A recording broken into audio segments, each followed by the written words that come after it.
ngicela ukuthi ulokhuze ngilinda mfethu lo mfana mfethu ningaveli nimgubho ningaveli nimgijimise yabona amlinde mfethu sifike mfethu sithi kusemqwaqwade yabona umuntu nje ngifuna semgwinye lapha eThekwini. Okay, ngifuna semgwinye abuye ngakuthini abavela wayevele phela ngakuthini.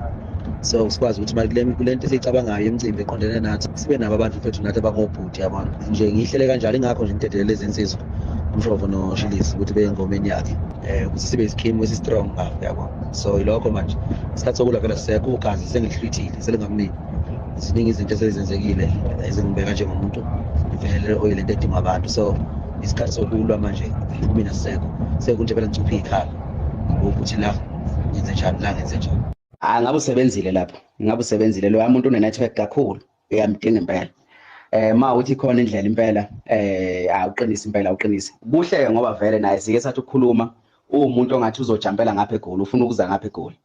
Khona into afuna ukuyenza ngapha eGoli. So ngiyacabanga ukuthi kwakho ubudlelwano nomuntu ofana naloyo ngiyacabanga ukuthi kuzosebenzeka.